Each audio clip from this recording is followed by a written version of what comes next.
har'aa jechuun muddee 11 bara 2015 rakkoon barattoota Oromoo rakkoo kenna gaafiin barattoota kennaa gaafii kenna ajjechaa mootummaan Itoophiyaa lammiilee Oromoo nagaa ta'an irratti fudhatanii balaaleffanne jechuudhaan Oromtoonni biyya Norwee jiraatan baay'inaan waajjira paarlaamaa biyyattii fi dhimma haajaalaa biyya Norwee fuulduraatti sagalee ol kaasuudhaan dallansuu mootummaa Itoophiyaa irraa qaban ibsatanii jiru. Barreessaa hawaasa magaalaa Osloo kan ta'e obbo Ibrahim Mamma iyyannoo fuula sadii of keessaa qabu dhimma yeroo ilaalchisee mootummaan Norweetiif kan dubbisanii fi rakkoon uummata Oromoo irratti xiyyeeffatee godhamu kun hatattamaan akka nuraa dhaabbatu mootummaan Norwee qarqaarsa mootummaa Itoophiyaatiif godhu kamiyyuu akka dhaabu jechuudhaan dhaammatanii jiru. Artistoota hiriira balaaleffannaa kana mormuudhaaf hiriiricha irratti argaman keessaa weellisaa beekamaa kan ta'e Muktaar Usmaan akka jedhetti mootummaan Itoophiyaa dargaggoota Oromoo barattoota Oromoo umriin isaanii waggaa 13 gartan rasaasan ajjeesuun sirrii akka hin taanee fi mootummoonni addunyaas rakkoo Oromoo kana beekanii dhiibbaa akka godhaniifi jedhan. Itti aansuudhaanis maatii ijoollee hawwan bishaan waraabanii qoraan gurguranii kaayyoo boriitiif daa'imman guddataa jiran rasaasan ajjeesuun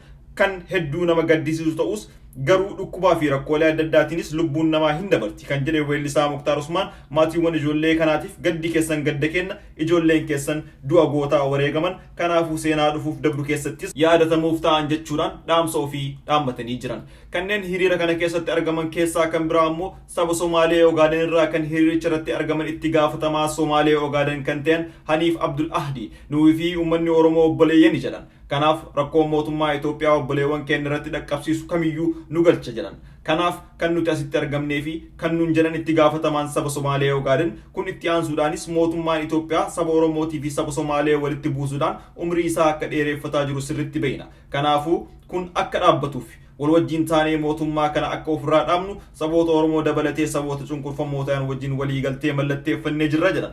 Oromoota Norwee jiraatan kan hiriira kana gubbaatti deemsa sa'a dheeraa imaluudhaan magaalota kana kanneen akka Stavanger, Lillehammer fi kan kana fakkaatan irraa dhufuudhaan hiriira kana irratti argamaniif itti gaafatamaan hawaasa Osloo kan ta'an obbo Gaaddisaa Biqilaa Muummichaa rakkoo Oromootaatiif kan birmachuu qabu Oromoo waan ta'eef hiriira kana irratti imala dheeraa imaltaniin wajjin qoodamuu keessaniif galatoomaa ittiin jedhanii jiru. Gabaasa qindaa'eef Abdul Hakiim Awaadir, Norwee, Oslo.